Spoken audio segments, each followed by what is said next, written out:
Hello, everybody. Welcome to the third of our four-part series on Utopia Winery Behind the Scenes with Rundgren Radio Virtual Vision. I am Doug. This is Mel. We will be hosting the show, and we have a lot of fun stuff for you. We have wine tasters, we have special guests, and we have videos, again, of photos of wine things that might remind you of Todd Utopia. So welcome to the third edition. We look forward to you giving us some feedback. We hope you enjoy it. You ready, Cruiser Mel? I'm ready.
We have some new people with us. We have Janet Spar from Chicago. Welcome. Thank you. Very good. Very good. We have Dr. Sherry Ford from Alabama. Hi, Sherry. Hey, Sherry. And that's our new people. We have everybody else has already had a tasting. So, Dan, we're looking forward to hearing about this unique wine. One minor clarification on this wine that you see here. It's not a Pinot Blanc. It's a Pinot Noir Blanc. Okay. Pinot Blanc is a green grape. Pinot Noir, as you know, is a red grape or black grape. Noir in French means night or black, right? So Pinot Noir Blanc is very different from a Pinot Blanc. Okay. So this I call the unicorn of wines because it's pretty rare. And it is what is known now as an orange wine. So if you hear people talking about orange wines, Muscat or Moscato is a classic example. The definition is any white wine made from a red wine grape. Okay, that's an orange wine. This is an orange wine. The reason that it's considered a white wine, even though it's made from a red wine grape, is because the way that it's vinified. Okay, it's made like a white wine, therefore we consider it a white wine. So what does that mean exactly? When we're making white wine, typically we are going to press the fruit the same day that we pick it. But with red wine, we're going to sort it into a tank or whatever, and then we're going to soak it on the skins to extract more color. And that's how all wine gets its color, is through skin contact, or the French term is maceration. Okay, so with red wines, we do an extended maceration. With white wines, it's a very minimal. It's just whatever the winemaker decides at the end of the day. But with something like this, it's just the time that the grapes are actually in the press when it's going to have when the liquid portion or must is going to have any contact with the skins. So instead of getting a red wine, we get this beautiful champagne color because it does have a little bit of contact, but not much. So that's why it's considered a white wine. Okay. How popular would you say that one is at your vineyard compared? I mean, I know the reds are what everybody comes for, but you know what? It's kind of interesting because I always kind of looked at orange wines as kind of a little bit faddish. It's kind of like a gimmick. And in California, we made Grenache Blanc, which you've probably run across those. They look rosé-like as well. But with the Pinot Noir, there weren't very many people doing it here. There was one famous winery here called Domaine Serene. It's a very big winery. And they had a Pinot Noir Blanc. They were one of the first ones. And then a few other winemakers decided to do it.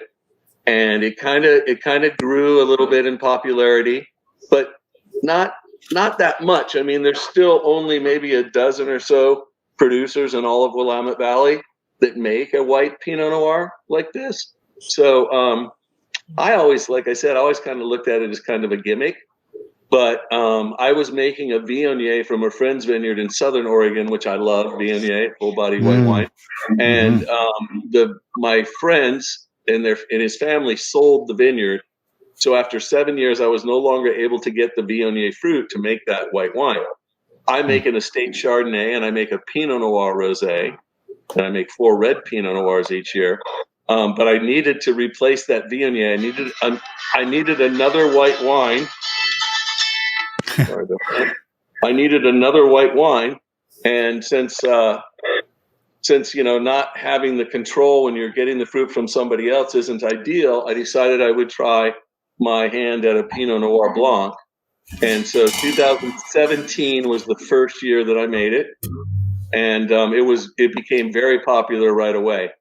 And I found my opinion changing that, hey, you know what? This is really different. It's really unique. It's not just a fad. There is something to it. There's some real attractive aromas and flavors. And it makes a nice, fairly full-bodied white wine, which is great for the summertime with seafood or or, cheese and crackers or something like that when you're on the porch or the patio. It just works really well. And it's nothing like a red Pinot Noir. It's got its own thing. It's more stone fruit and melon, and it's got a little bit of toasty vanilla from the very minimal light application of new French oak that I use on it. So yeah, I think they're gaining in popularity, and they're pretty good. They can be really good. This one's really good. So why would you not, or why have you not done like most people do over there and have a Pinot Gris? Well, a bunch of reasons. First of all, I have a fairly small vineyard. It's about 17 acres, even though I'm now planting another 15 at a new property that I bought in 2018, right up the road where my new winery is. It's still fairly small. Pinot Gris is not really commercially viable. If I was going to plant that, I would want to plant a lot of it. It would be better for me to buy the fruit for something like Pinot Gris, because the land is too valuable to, and the small amount that I have to plant it to Pinot Gris, because Pinot Gris you can only sell for $15 to $20 a bottle. And it doesn't pay unless you're making a lot of it. Dan, did you personally name the name Bliss, or is there a story there? There is, actually. It's pretty funny. Bring it. So we had a contest when we came up with doing the wine. We decided to have a contest to our mailing list, and we put out a number of names: Opal, Bliss, the White Tower, because that was where Thomas More was sent by King Henry when he got in trouble, and there was a bunch of them, like a half a dozen, and then we had a category for other, and we had a contest. We sent it all out, and we got a big response, and the number one pick from everyone, which this is new information that I've never disclosed, so I'm disclosing this here, was Opal. The first choice was Opal. But I didn't like Opal. I liked Bliss because it goes more with Utopia. The definition of bliss is ideal happiness, which is kind of a utopian kind of theme. And then I have Utopia, and I have Bliss, and I have my reserve paradise and my reserve Eden. So to me, there's a thread there of a theme. Oh, so you tampered with that election. So I made an executive decision. I do want to say that Bliss was the number 2 choice. So. Oh, really? Okay. Yeah. That's good. I like the poetry of the naming process, though. It's in the end, the science always has to hand over to the poetry of the tongue, right? Yes, absolutely. Yeah. It's art and science, right? It is. That's the beautiful thing about it. And, people share, and then the history in the bottle, the time in the bottle, and this really brings back a lot of summer, even though it's autumn right now. Brings back summer, full flooding in through the windows. Yeah, absolutely. That's exactly the way I feel about it. Yeah. Is the time that the skins are with the juice, is that? Are you prolonging that, or is that just sort of the minimum time that it takes to press it, get the juice out, then you pull the I'm not prolonging it at all. And if I wanted to remove that color, I could do that. There are carbon products that will pull all the color out if I wanted the juice to be clear. But I like the color. I like everything about it. And that's the natural color that the wine gets in that brief contact where it's in the press. And I just think to me it's champagne like, and I really love everything about it, even the color. Would most red grapes produce that color, or is that sort of Pinot Noir? Yeah, Pinot Noir is a medium-bodied red grape, meaning it's thinner skinned than those full-bodied Bordeaux or Rhone varieties. So theoretically, you could get even more color if you were doing Cab Franc, Rosé, or something like that. Dan, is the process, does it involve oak barrels or stainless steel? The answer to that is yes. So that's a winemaking decision, And with my whites, so my Chardonnay and my Pinot Noir Blanc, and my Pinot Noir Rosé, which is a little bit different, but the Chardonnay and the white Pinot, those I use a combination of stainless steel and neutral French oak and a little bit of new French oak. And I divide it up right out of the press, and then they stay in those containers until I blend them at the end to get the exact balance that I would like. So to me, that gives me more granular control. Sorry? It is balanced. Yeah. Balanced. Yeah, it's not heavy Yeah, oak yeah. flavor to it. That little tiny, I say a light but focused application of new French oak, it gives it a little bit of bouquet and complexity that I feel it wouldn't be as good without it. Yeah. But it can't, it still is all about the fruit, that stone fruit and the melon. That's the core of the wine. And then the other secondary and tertiary flavors should emanate from that core. And of course, you want complexity and balance in all things wine. When you mix the wines, I mean, you come in with a proportion of new and neutral oak. What happens when you're short or you're long? Yeah, we have a party. Okay, I was moving in for fair. Yeah, there's no bad wine at Utopia, but yeah, no. I know, in the beginning, I know from the condition of the fruit at the crusher, I know what the wine is going to be like based on the growing season and farming it the whole year. So I have a pretty good idea of what I want to do with it. Nice. All right. So, hey, all right, help me with this. So I had a background here earlier, which I've taken off now because this is not a white grape, but it was from your vineyard. What all do you use those for? The greener grapes. Oh, that's Chardonnay. Oh, Chardonnay. Okay. Yeah, what about the Riesling that you have? What is that? That comes from a vineyard called Chateau Bianca, which is in Dallas, Oregon, which is between here and the coast. So we're about 40 miles from the Pacific Ocean. That vineyard is more like about 22 miles from the ocean. So it's a little cooler site. Riesling is a cool climate variety.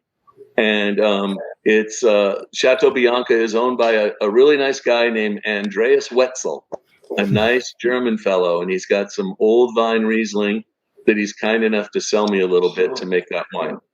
And then when I get his grapes, I freeze them and I press the frozen grapes to make an ice wine. Or in this case, we say iced wine because it didn't technically freeze on the vine. Ah. Gotcha. Yeah, we had some last night with our ice cream. Yum. So, Janet, our newbie, you haven't got to ask a question yet. You have something you'd like to ask? Well, I have a couple. What brought to mind when you said when the wine isn't quite there or right, my late husband was stationed in Germany in the mid 80s, and he talked about this new wine that they would have festivals over the new wine, and it was cloudy or milky colored. So I know nothing about that, but I was wondering what that is. Yeah, I'm not sure what that is, to be honest with you. If the wine was cloudy or milky, as you say, then that would tell me that it was unfiltered. So It's probably something like a really famous new wine is Beaujolais Nouveau, right? Which just comes out this time every year, where they make it very quickly, and it's a lighter, fruitier style of Gamay, and they release it the third Thursday typically of every November, and it's made to just be drink. We say burgers and Beaujolais, right? Mm-hmm. So that's an example of a new wine that I know about. The German one, I'm not sure. I'd have to research that. Okay. Thank you. Yeah. I saw they make Pinot in Germany. Yeah. What is its flavor profile? I hate to get back to that.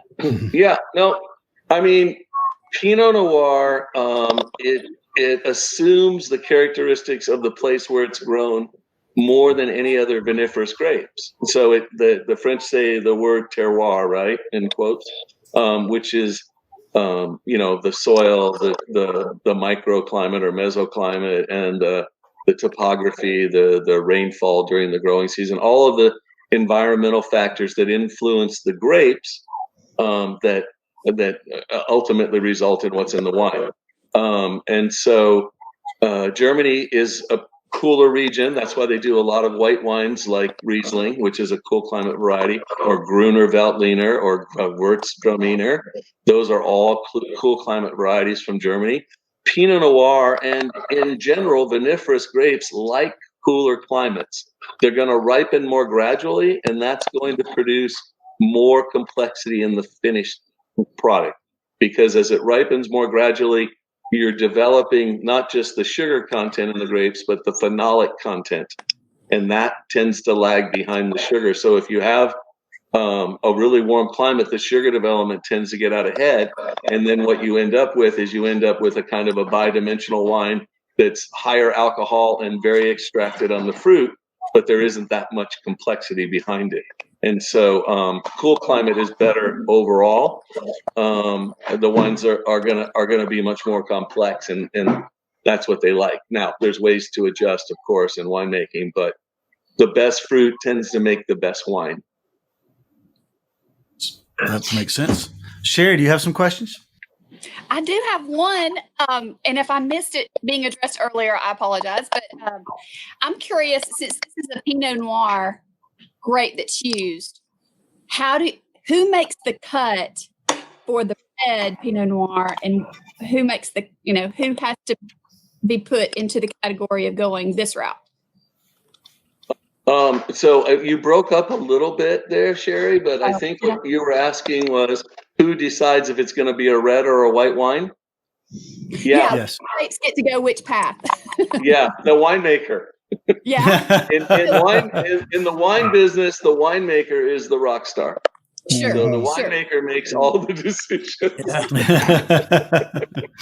So what characteristics do you use to discern which grapes go which path? So for a white wine, I want a little bit more acidity, right? So for the Pinot Noir grapes that I use, this is a really good question, actually, which is not anything I covered. For the Pinot Noir grapes that go into this, comes from the west side of my vineyard where there's a forest. And those trees shade that part of the vineyard during the hottest time of the day. And so it's the coolest section in the vineyard, which preserves more of the acid in the grapes.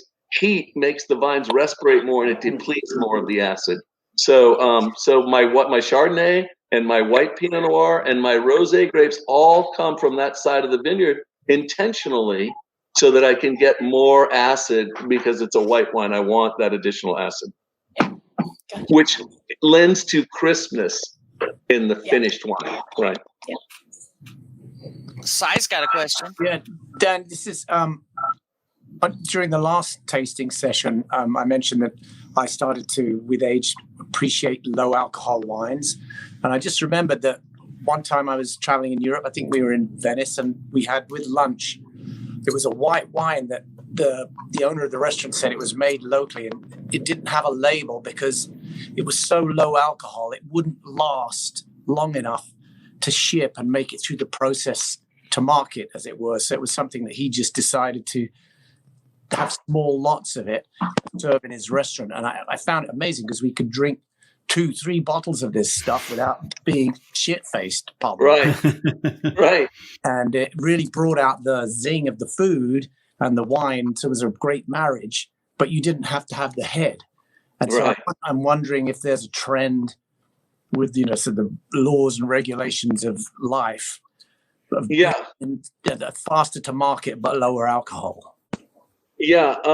So I think in general, Sai, that people are looking for lower, like millennials, right? That are the up and coming generation now in the wine world.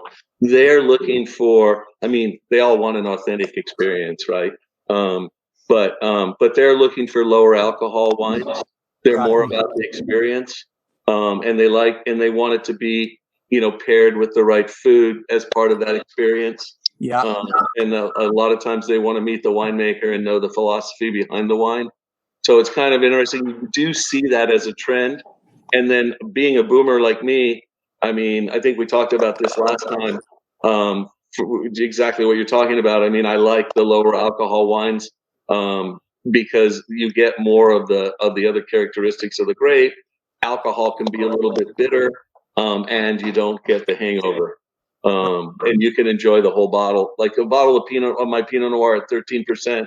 I could split it with my wife at dinner or something. You're not going to feel the effects of that at all. In fact, to me, it aids my digestion, if anything. You know, it makes life so much more enjoyable. Right, but is there a correlation between the shelf life of the wine and the amount of alcohol? No. Okay. Not really. The only thing I would say is with a fortified wine like a port or a sherry, where you're adding additional alcohol after the fermentation, that is going to have a longer shelf life. Okay. But if we're just talking regular still wines, it's not that much difference really. And they're pretty much made the same way. Where you will, but some wines are made to be consumed, but it's more the way that they're made, not necessarily just the alcohol, but it's the vinification process itself. Yeah. And white wines are generally not going to age as long as red wines, but then there's of course exceptions. Riesling, a dry Riesling is one of the most ageable wines we know of. Can age for over 100 years, some of them. So yeah, but in general, for still wines, there's not a real correlation. If you open a bottle of wine and decant it, every 3 hours it will lose 1% of alcohol by volume. Wow. Just FYI, through evaporation. That's good to know. If I could play with that equation right there. Yeah. Right. No more decanting. Everybody put that cork back in there right now. Yeah. I'm done with decanting. All right. Lori, you've been awfully quiet. You have any questions, Miss Lori? Okay. Actually, All right, right now. Does anybody else have any questions? Markarians. Okay, let's hear it. Deborah, we hadn't heard from Deborah. Let me unmute you real quick. Hang on. We got you. Here you go. Deborah Markarian, what you got? Hey, I want to add something to Sai's question to my answer. Okay. Because it's a really important point, and I don't think I was really that clear or concise in my answer. But to go back to the crux of your question, which is there a direct correlation between the amount of alcohol and the shelf life of the wine? Right. I would say there are indirect correlations as opposed to direct.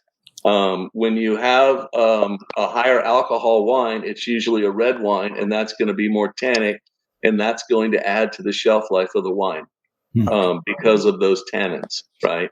Right. So part of the answer could be yes, there is, but it's not necessarily a result of just alcohol. Okay. Yeah, good to know. Very good. It's always just best to know as much as you can about the wine, especially if you like it. Yeah. Right. Take a picture of the label, write it down, and then you can come back to it and find out more about it later. Usually what happens is people forget to do that, and then they can't remember what it was or how to get it or, where to go look. Right. Right. And it's kind of interesting, when I was talking off air on Friday too to the other guys about my favorite white wine was this Burgundy called Courton Charlemagne, which is a amazing wine. And I was wondering how that has aged because, my days of drinking or finding it when I was in Europe, and now it's moved on. And so I saw some cases at auction and I wondered how they were going to fare with the aging process. They were right. old. And see, that's right. Conversely to what I was saying or what we were talking about is that Burgundy is going to be a lower alcohol Pinot Noir because it's grown in a more cool region with more rainfall. And so it's going to be lower alcohol as a result, but it may age longer because of that lower alcohol. Right. Okay. That's it. Because it's a very complex thing. It's a complex thing. Yep. There's a lot of compounds in wine. Yeah. Good. Great. All right. Well, I won't hog the stage, even though I'm used to doing it. That's fine. Really, What you got, really Deborah? good questions, My you question guys. is- I mean, these are really good questions. Yeah. Well, Deborah, What you you got got, the My floor. question is, white wine. White wine typically is a little more chilled, typically, but it's an individual preference, I know. This seemed to open up as it warmed up a little bit, room temp. It's closer to what I would like in a red wine right now. And the flavor has really developed. So I just wondered if that had to do a little bit with the Pinot part of the development. It just has to do with wine in general. So in general, we drink our white wines too cold and our red wines too warm. Okay. The ideal serving temperature for Pinot Noir is 68 degrees Fahrenheit.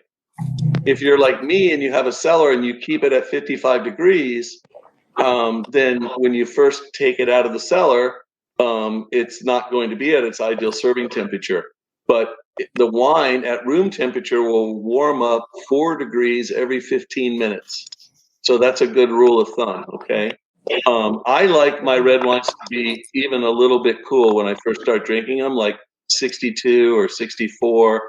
I don't want it to get too warm because then it tends to lose some of its body to me, and some of the viscosity of the wine. White wines, we do lose a lot by chilling them.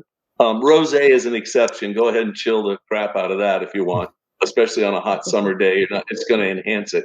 But other white wines like Chardonnay or Viognier or these other really not Riesling, these nice white wines, we're usually drinking them too cold. And so when the wine warms up, it releases more of the evaporative odors in the wine. And that's what you smell and taste. So that's what it means when we say, oh, it's starting to open up as it warms up. It's getting more air on the surface of the wine, and the temperature is releasing more of those evaporative odors, and that's what you're smelling and tasting. So I always, it goes a little bit with the weather. If it's really hot out, then I want the wine to be more chilled if it's a white wine. But I know that it's going to warm up on a hot day faster anyway. But you want some, unless you're drinking beer, you want something refreshing. So that's why rosé is such a popular wine in the summer, because you can chill it way down and it doesn't really detract too much from the wine. right. That's a good point. All right. Does anybody else got another question? Because I got one we have to ask before Dan gets a break from us. Anybody else? All right. I have one, and Mel. All right, go ahead. I've noticed, and I think this is probably more historical than current, that a lot of American wines are at least labeled single grape wines, whereas foreign wines are often blended. And some of the best wines I've had have been blends of various wines. I really like GSM, for example. Right. What's the trend there, and is that just a American preference thing, or is that changing over time? Why would it not change? Well, that's another really, really good question, and it has we could spend a half a day on this subject, but I'll try to summarize. So most of the wines that we drink, even the ones that say a single variety on the label, are still blends. Okay, so in the United States, say California, which is by far the largest producer here in the U.S., they have their rule states that if you say, for example, Cabernet Sauvignon on the label, only 75% of the grapes that went into that wine actually have to be Cabernet Sauvignon. The other 25% can be whatever the winery decides it to be, and they do not have to tell you. Okay? That same rule in Oregon is 90%. We're the strictest in the U.S. So we can still add 10% that we don't have to tell you about. Okay? So just FYI, just so you know, my Pinots are 100% Pinot Noir. I don't add any other varieties to them. And the way that you know that is because the vineyard name is on the label. And in order for that to be on the label, 100% of the fruit has to come from my vineyard. And I don't grow anything but Pinot Noir and Chardonnay. Okay, so at least in this vineyard. But if you look at a label and it says a name, this is from so and so vineyard or state or whatever, that's going to be 100%. Is that the rule? In Oregon. In Oregon. Yes.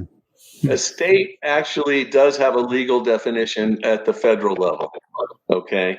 So an estate wine means that the winery has 100% control of the fruit from the vine to the wine, and it is both contiguous and continuous. That's the law. Okay? That means the vineyard has to be right next to the winery. It has to be on a continuous piece of land, and that the process does not get interrupted in any way. This is fascinating. It's kind of got So those are important things to know as a consumer, because labels can be really confusing. And a lot of times people are just buying it because they like the picture on the label or whatever. But there is valuable information there if you know how to decipher it.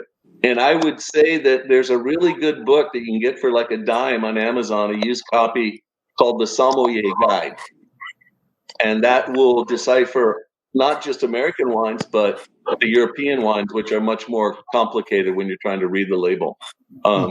Really a lot of good information there. Okay. Excellent. But yeah, they're all blended. You can They're almost all blended. you can cut this. Even What's that? when it's 100% Pinot Noir, I'm blending different clones typically, unless I tell you. May I ask, does the Bliss have a little bit of Chardonnay in there? Yes, it does. Good call. Whoa. And you know why? That was gonna Because be- without it, it wouldn't have that same. Think of Chardonnay. Chardonnay is a full-bodied white wine, so it's got a richness and a roundness to it that Pinot Noir as a white wine lacks. And so I add that 10% in the press when I press it. So I put the grapes in at the same time, and I press it together so that it's all integrated right up front. Nice. I guess Lori, Very you nice. called that even before we started recording today, so good job. Right. Very nice. That's Oh, my really? secret ingredient, but it's not really a secret. Not a secret anymore. Neither is Yeah. how you pick the name. Yeah, I mean, if anybody asks me, I just tell people what I do, because they don't have my vineyard and they're not me. Right. So if they want to try to copy it, it's not going to work out. is the Chardonnay grape just really robust? It seems like it's grown in a lot of places, a lot of Yeah. different. Yep, exactly. It's the most widely planted grape in the world. Hmm. And it grows in many different climates. And that's why you have this huge broad spectrum of styles.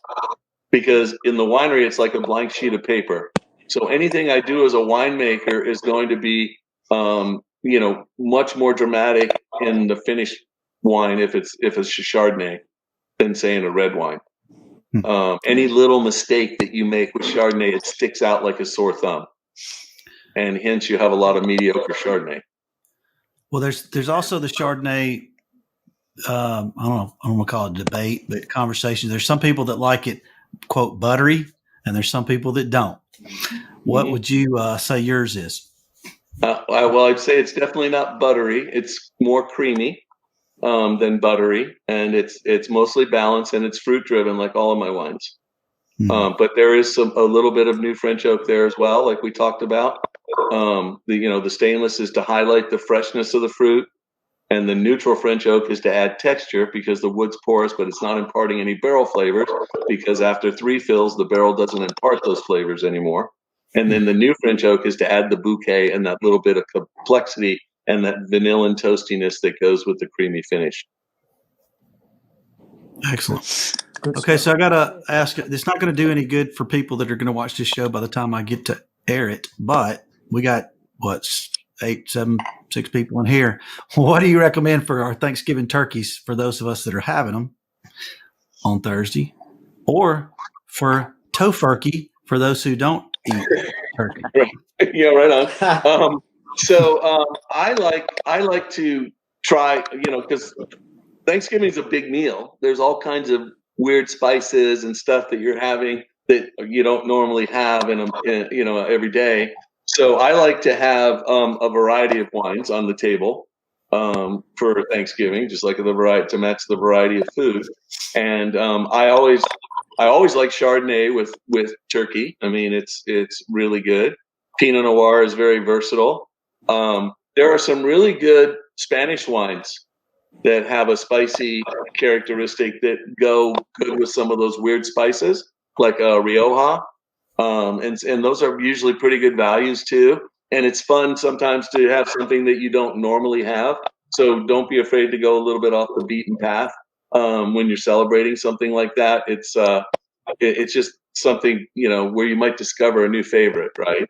So I sometimes the weirder the better, but for as far as red wine, I like Pinot Noir with my Thanksgiving. I don't like the heavier red wines with that. It just, to me, it doesn't pair well. But white wine, Chardonnay, Pinot Noir Blanc, those work really well for a dry Riesling.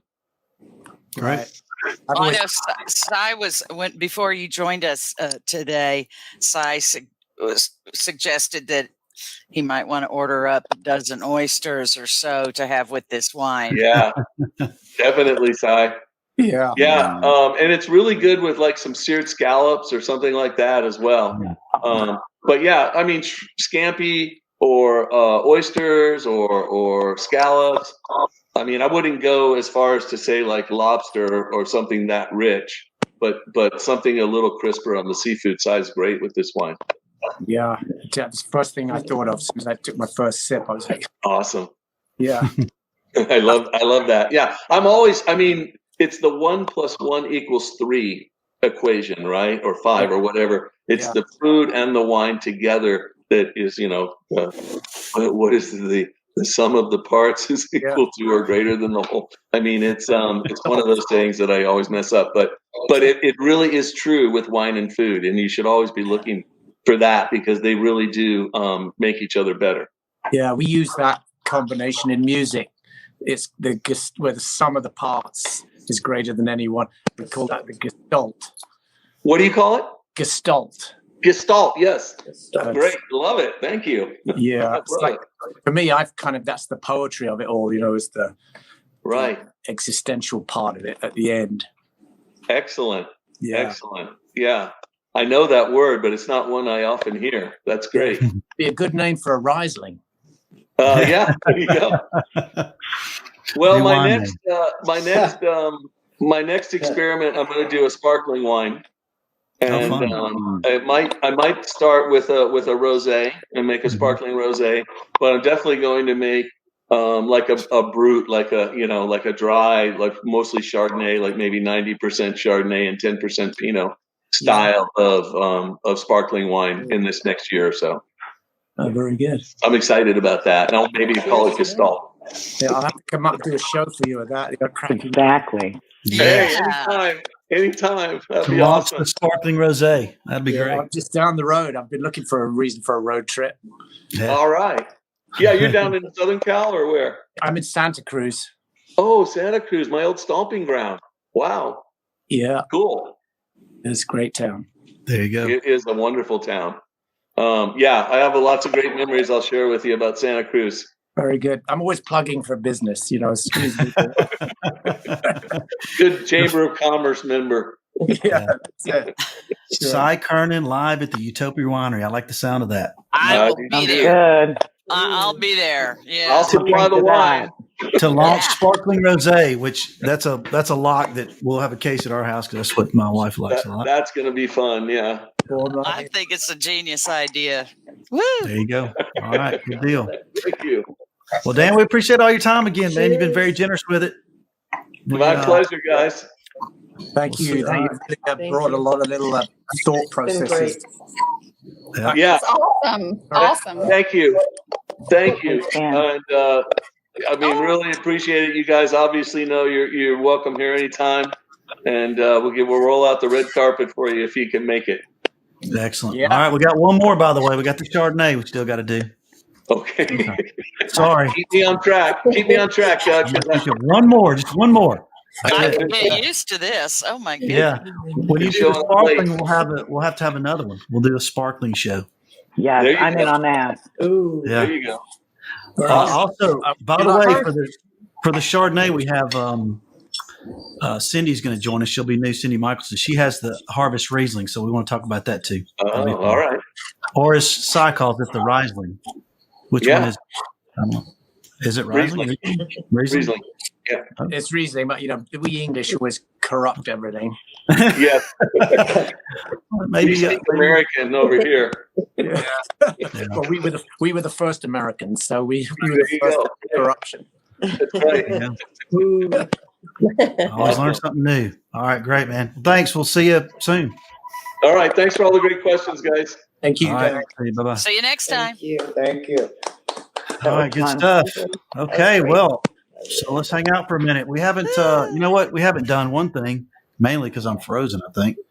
But maybe I'll be delayed. But let's. The good news about this is me being frozen and Sherry's not. Is that she now realizes that I do need a new computer. So cheers to me. I'm going to finally get one. I realized that 44 minutes ago. Hey.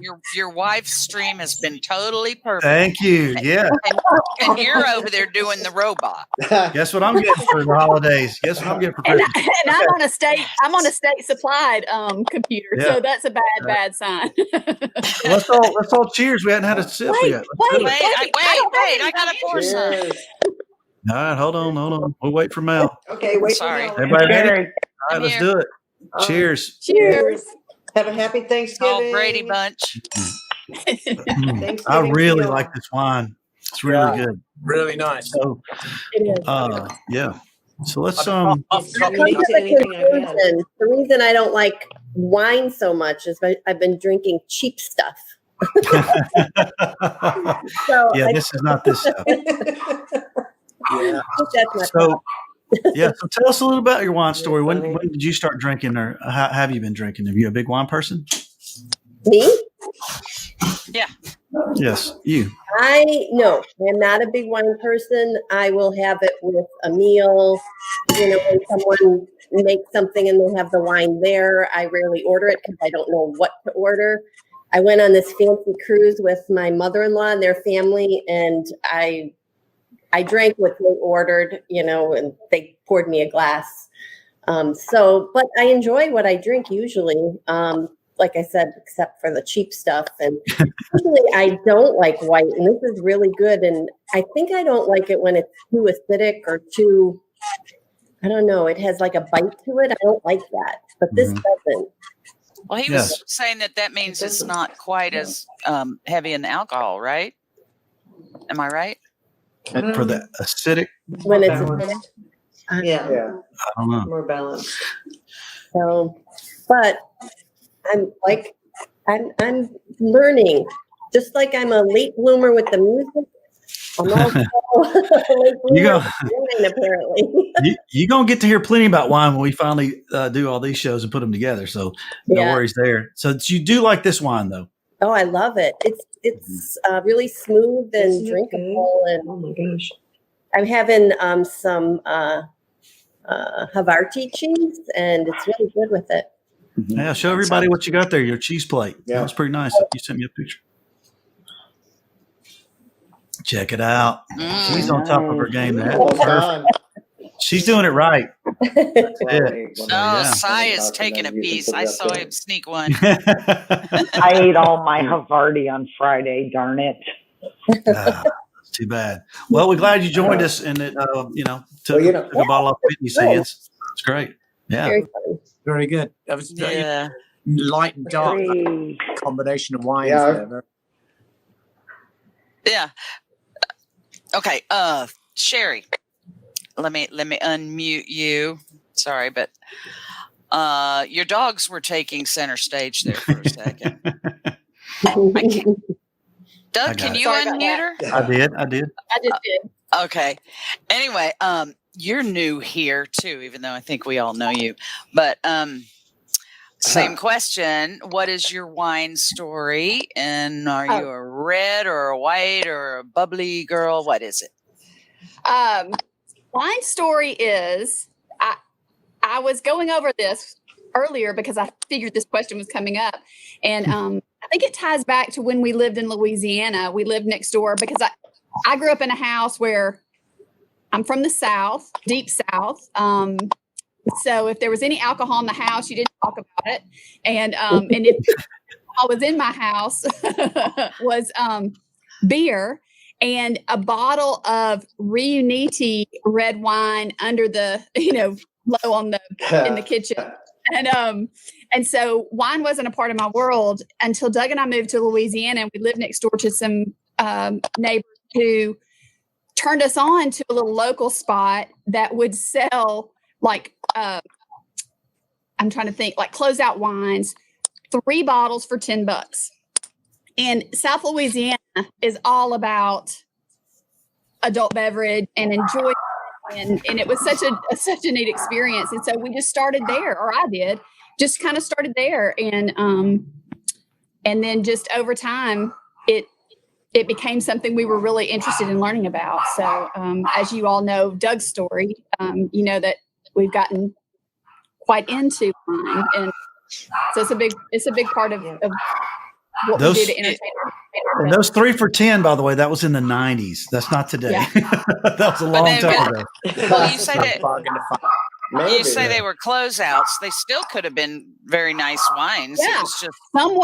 Some were horrible, but some were some were like to discover. It was a heck of a good deal. We'll say that. Yeah. Yeah. Right. And you were a student at the time, so budget friendly. So yeah, exactly. Yeah. All right. Bob, you got something? Well, yeah. Sherry, I'm sure you remember the slogan was "Rio Meaty on Ice, nice" was their slogan for their wines. But I'll tell you, this really exceeded my expectations. I really didn't know what we were going to experience with this, and I thought it was really excellent. I've had nothing like it. I mean, really, nothing like it. We are spoiled now. Yeah, it is a very unique wine, and it's really, really delicious with figs. Yeah, we got our little figs are amazing with platter with all of it. So you're out doing Janet. Sorry, Janet. Yeah. Well, here I got something to share with you. Janet ate all of hers. This is my cheese platter. There you go. It's a paper towel and some cheddar. That's good. I want to go to St. Louis right now. I want to snack it. One of the things that strikes me about hearing you all talk here is that, when you discover the journey of wine, it's the same, even though the taste is a sensory thing. It's like when you discover a certain style of book that you like.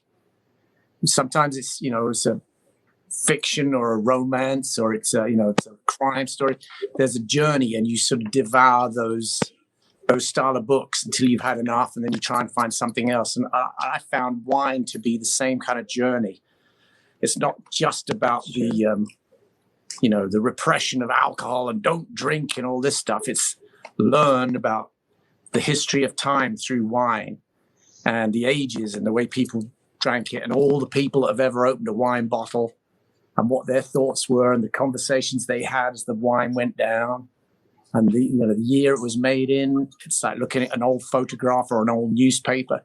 So to me, the correlation of gaining knowledge through wine, it's a different sensory experience, but it's just as rewarding. And one sort of, it leads to more curiosity develops. I was so curious, I actually tried to make wine. One time I had the gear in my garage. It turned out terrible. But, try to make it. You can buy bags of grape juice from California, and you can buy the gear. Okay. It's a few $100 investment. And I bought the bottles and the corker and all that. And the one thing that you never forget, if you've ever been into a barrel room at a vineyard, that smell of red wine. Yeah. My whole basement smelled like that. I had one bucket of red wine brew and cooking, I guess you'd call it. And it just reeked of that, which is not a bad smell at all. But you'll never, really, every time I smell the barrel of wine, I think of my white plastic barrel of red wine I was cooking in my. I made a red and a white. I thought the white was going to turn out, but they both just were undrinkable. That's and I kind of great quit. attempt. I should have tried again. Yeah, Sherry and I got multiple cases of that for Christmas presents. So, You You got have to to keep get rid of it. So I actually got John one of those one year, and it's still in our basement unused. I did like George. the guy in the Netflix video who was forging the great wines. Have you seen the fascinating video? I didn't see that He yet. sold millions of dollars of collectible wines, which are all forged. Which, I mean, he was brilliant, obviously. He was brilliant. But he would take bottles and he would soak them in water to remove the labels and put them on a different bottle and blend. He would blend the wines. He probably could have made a fortune just making real wine, but Wow, he yeah. defrauded a lot of people, including one of the Koch brothers, for millions of dollars. Apparently. He's Yeah, I remember fascinating. that guy. Wow. I watched that. What's it Wow. called? Forging wine? I'll look it up. It was a fascinating show. Yeah, look that up. I want to see that. Yeah, there you go. I thought I'd finished Netflix, but apparently not. Still more to go. You thought you reached the end of the internet. It's called Sour Grapes. The power grape? Okay, Sour grapes. Sour Yes. grapes. Right. that's worth a watch. Yeah. Excellent movie. Very good. That's great. well, I watched a movie, believe it or not, for the first time, just maybe last weekend, kind of to get ready for these wine tastings, and it was that movie called Sideways. Oh, yeah. Oh, Oh, I yeah. love that. I So love good. that. That's why we're not drinking Merlot. Yeah, they ruined our love. Exactly. Yeah. But the And nobody better be chewing gum. I know exactly. But like that That was so every good. time they didn't like something, or even if they did for whatever reason, they would. Why would they throw what was left out of their glass into a bucket? That's so Why you don't waste get it? too drunk. Yeah. Okay, then Yeah. again, I say why? Because you only make it to a few wineries that way. Yeah. Like Oh, the that's second right. winery, you're like, Yeah, you're Yeah, supposed when to spit Big some wine out. tasting, there's 50 to 100 wines. You won't even make it past the first 5 to spit, as Yeah. it were. I told one of my old bandmates that I was doing this thing, and so they start sending the notes, and one of them was saved by Merlot. One sin leads to another. One sin leads to another. I love it. We're gonna have to do special version, new album. Saved by Merlot. I heard Side tinkling on the piano. I think he could whip it out right now. Yeah, Saved by Merlot. He's already starting to write new songs. I got the glass. Yeah. Hey, Cy, I gave that Run- thank you face. Cy, if you want to do a spoof on the Saved by Merlot or whatever, Rundgren Radio's Virtual Vision will run it. We want premiere. it. Yeah, there you go. World that's too premiere. funny. That's funny. Utopia Vineyards. Utopia Vineyards. Yeah. So when we do the sparkling wine party with you, you could do that. Yeah. Ooh. Change the names of some of the Very songs. good. Man, So that this sounded is- like a great idea. Yes, this has been very educational, and we learned something good yesterday. We had Bob and Scott, and you store red wine at 55, but you're really supposed to drink it at 65. So he actually stores his at 65, opens it, and doesn't wait, just drinks it. So it's kind of interesting, some of the stuff that we've learned during this whole process, and so we'll have a good show at some point. I love it.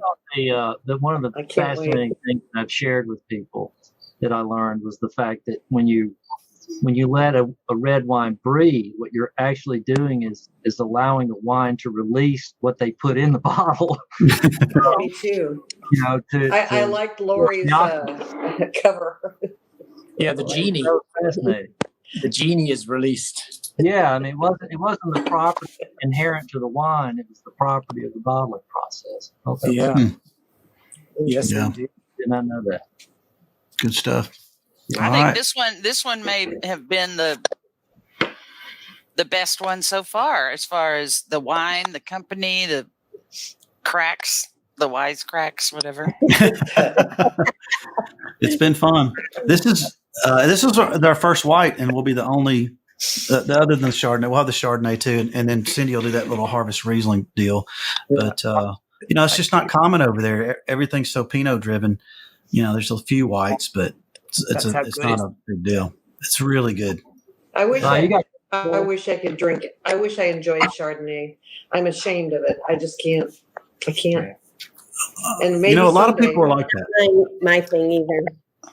Yeah, so that's where I was, going down the road with him a little bit. There's really two different kinds of Chardonnay, and there's two different kind of Rieslings. There's dry and there's sweet, and then with Chardonnay, there's buttery, not buttery. And if you have some that's not butter, if you don't like the buttery, then you might be surprised that you do like it. Because, for example, this has, like Lori discovered, some Chardonnay in it, and I'm not bothered by it whatsoever. Right. But if it had been buttery, I'd have been by like, this. yeah, this is really good. So And there's if it probably was some oaky, I Chardonnays would out like there. it. Everybody, I'm not. everybody gives it to you when you visit, and there's so much bad Chardonnay. Yes. It's you just get turned off because you're drinking, select. Well, we're going to find out what his Chardonnay tastes like sometime this week. Hopefully, Can't wait. we're going to see if that's. Did you have some? Did you order some, Deb? No, we didn't. I wouldn't Okay. let him. I mean, I just know that I won't like it. His might actually be pretty good. It could He be said it's good. not buttery. He said his is not buttery. Right. I've got a friend who loves it buttery. I listened. Some people like See, it that way. I can't. I like the Side- balanced one. The balanced note. Well, and some of them go through it's a malolactic fermentation and some don't. So, I mean, there's such a variation in Chardonnay I've had the versus a bad lot of ones. other, wines. That one varies probably the most, I think. Sure. I Side, do you like But Chardonnay? I'm looking forward to trying it. Do you like Chardonnay? It's like when I remember good and bad dates. Some dates go swimmingly well, and other dates were just a disaster. That's what I think about Chardonnay. That's how you think about Chardonnay. Yeah. Yeah, you're right. I've kind of veered off. I've had more luck with the Sauvignon Blanc, but that's probably kind of. Oh yeah, we love Sauvignon Blanc. Now, Now, You're safe. you miss? That's a safe date. Yeah. Did you get hooked on French wines over there? I mean, that's Yeah, you do, because they're everywhere. they're so good. In fact, as I said the last shoot, we were having had a grandfather who was a Bordeaux wine banker. He brought my mother up to not even allow her to drink Burgundy wine because he was so proprietary about Bordeaux wines, and we had to wait till he died for us to start enjoying wines from other areas. That's how serious he was about Bordeaux wine. Do you like Sancerre? I do, very much so. Oh, Yeah. love it. We're fans of that too. And Puy Fusé and all those ones, the different ones, and the Macon Village, the different Mineral. I did a tour once where you were going along the Loire Valley and then into the Rhone, where the flint in the soil kept changing, but then you'd stop and taste the different flint aspects or the minerals in the soil. And so you would drive literally 5 miles down the road and get a completely different wine. I can't quite remember the very end of that tour. It was all a Usually how blur. it goes. No spitting. I can't remember the end of this conversation. As I was trying to point out a minute ago, I think I've drunk more of this bottle than the Well, last. you're Hey, laughing. whatever. Lori.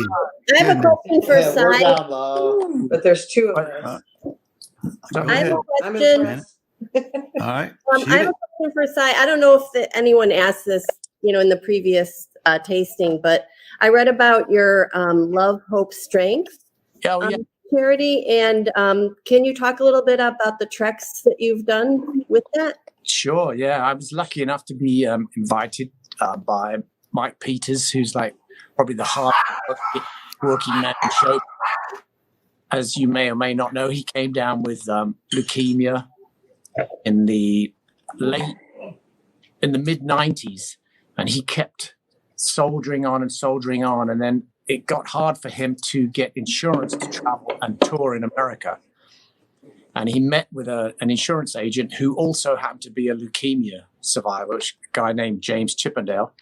And that's when the idea was born that they would start some kind of charity for leukemia. Mike had just finished writing a song called Love, Hope, Strength written in his hospital bed. And that's how the charity was named. And then James Chippendale suggested that they sing this message that early detection and getting people on the bone marrow list would be a way of helping that particular cancer to sort of get conquered. So it was go to places that were high on the planets. Somebody said, hey, why don't we go to Everest? So he got 38 people that were stupid enough to agree. And we all set off in 2007 for the first trek. And we got to Kalapatar, which is like 1,200 feet above base camp 1, which is as far as you go without changing disciplines. It was an awe-inspiring trip. Met a lot of great people. I mean, I was lucky enough to be in, be in fine health and everything else, but there were people on there that had been 6 months before had been in a hospital bed. And so they're taking a step up the mountain with the sword of Damocles over their head. And so anytime you were complaining about your sore feet and all this, that, and the other, you kind of felt humbled by their hunger for life and their ability to just show you what life is. It's not just about surviving. It's appreciating every moment that you have. So the person that went up that mountain is definitely not the person that came down the mountain. I'm talking about myself there. You leave a lot of your baggage at the top, and you come down with a different look, at least I did, outlook on life. And so we went on other treks after that, went up Kilimanjaro, and then was stupid enough to go up Everest again there with them. We did a few others. It's an amazing charity, and it's pretty much been about now the getting on the list.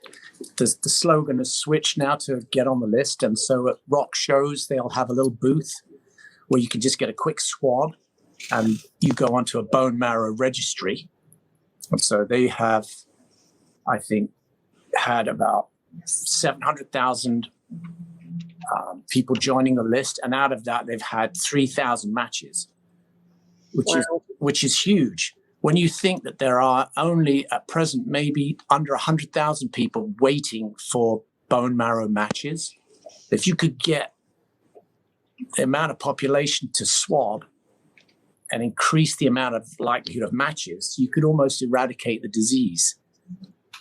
So it's one of those kind of mind games that you kind of think, well, it's a numbers game, really. There are so many other charities out there. You almost every day you open another letter that you almost feel like you've been chugged as opposed to mugged by a charity asking for some kind of donation, which is true, but it's a world worthy cause. Yeah. So yeah. Thank you for sharing that. Very good. Mm-hmm. Yeah, it just doesn't sound like enough numbers. They need to step it up. I might add that Mike Peters went on to get he got not knighted, but he got his recognition from the Queen for all his hard work. He got the sword on the shoulder, Obi.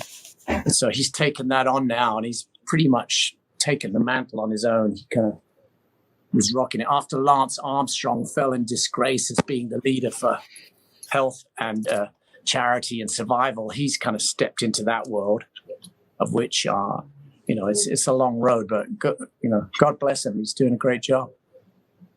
He's definitely doing better than Lance Armstrong. He definitely is. Yeah. Lance who? Cheers to him. Yeah. Something else. Oh, that's a nice story, Cy. Thanks for sharing. Yeah, pleasure. I actually remember that story from when we had you on our radio show years ago. And not to make light of it, but you had some funny stuff about bodily functions when you got up to the top up there. Protrusions of some sort. I remember that very well. I remember now. Yeah. The one I always tell is when we were going across one of these treacherous ravines with those little rope ladder bridges.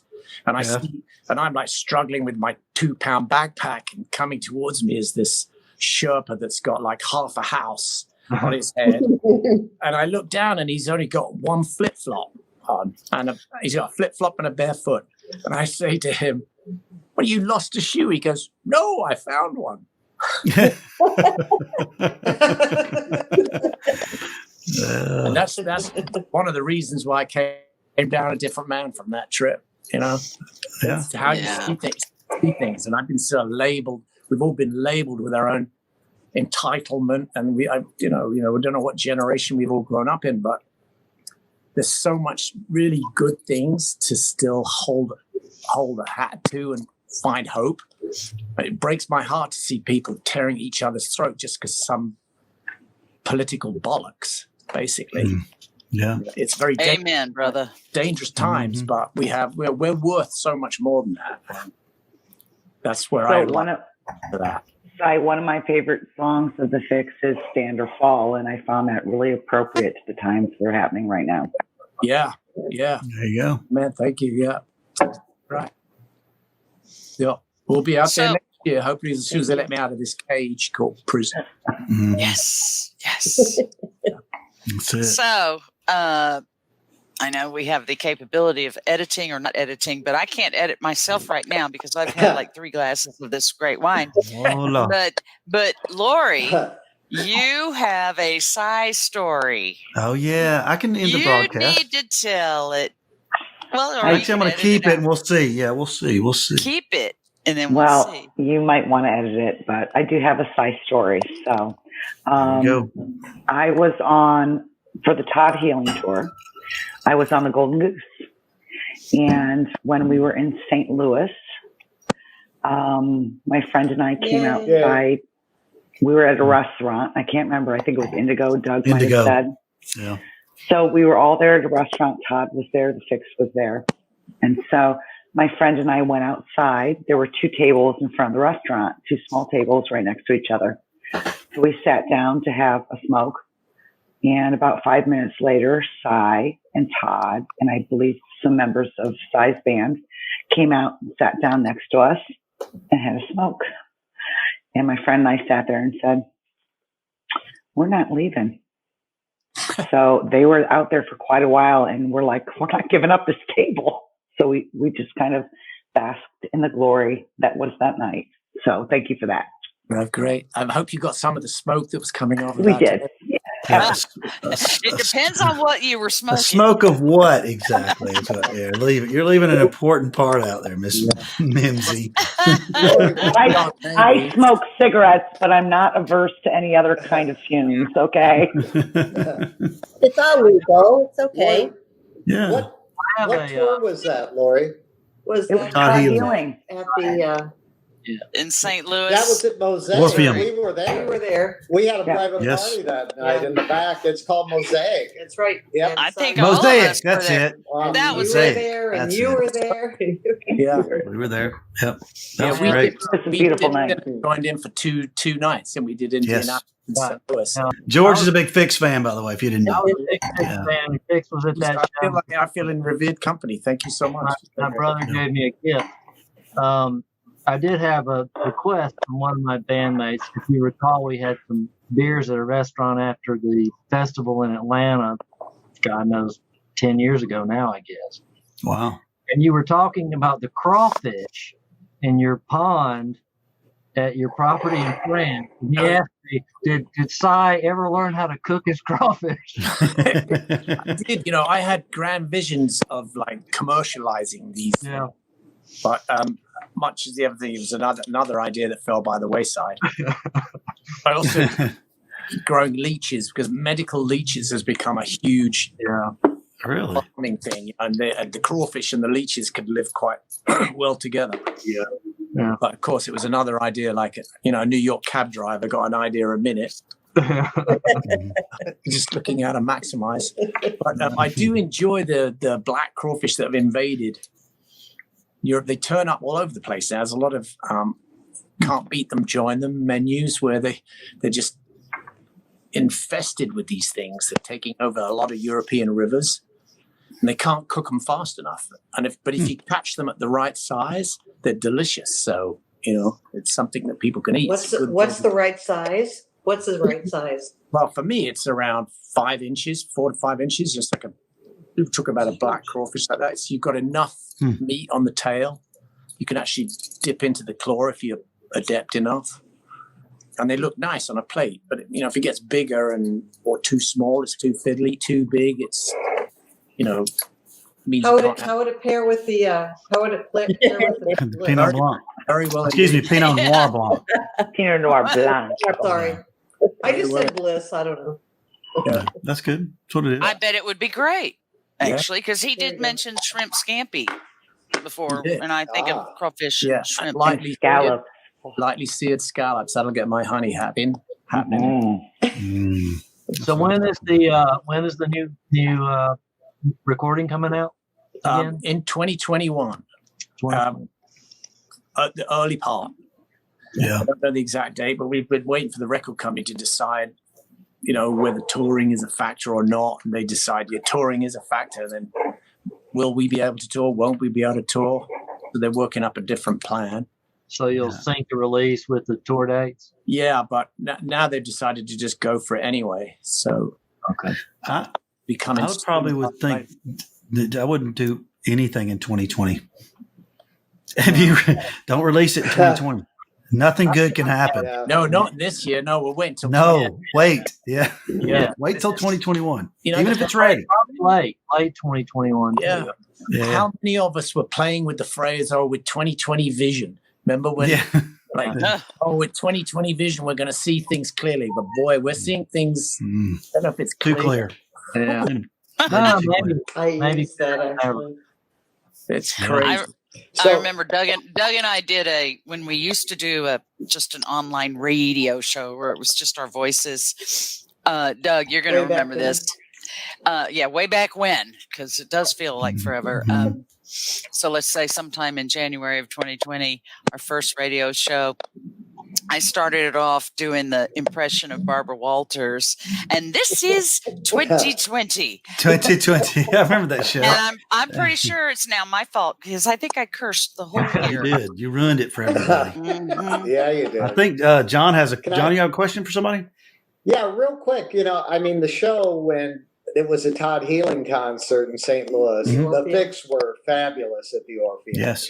But after that, you came to Blueberry Hill, I believe, in St. Louis, a really small basement venue that was partially owned by Chuck Berry. Right. Yeah. And unlike another artist that we all love, the Fixx took requests that evening, and you played some songs you said you hadn't played in I forgot what they years, and it was. I think you were out of town, Deborah. Yeah, I know. But I went. I remember and it that. was really a I great was. show. Yeah, I remember that. Yeah. I remember that. It just, we were always clued up to want to play a place that Chuck Berry had Sure. half owned or something. So there was that. We The fact that it was in a Right. basement, had the whole speakeasy vibe. the duck is Right. the duck room. Yeah. Yeah. The audience was well oiled, and I think we were half well oiled too. And we had a few Well, it was a memories. fabulous show. Yeah. Yeah, we remembered a stuff. few songs. It was good. We call it the COVID bin now. Can't go Yeah. there. I remember that. It's sad now. Sad that we can't see Yeah. all these shows. We'll get back there though. 2021, hopefully, we'll get to see Yes, the we will. new Amen. Fixx tour. Amen. Mhm. All right. Well, good deal, everybody. We appreciate it. We'll get this out as soon as we can. We'll figure out some kind of game plan. Appreciate everybody participating. Fabulous. And Cool. while you wait on the new Fixx album, get the one from 2012 called "Beautiful Friction." Is fantastic. Okay. Yes, cheers. Cheers. Thanks for joining us, Si. Cheers. This is so fun. Great Thank hanging you. out I with loved you. it. So fun. Really good.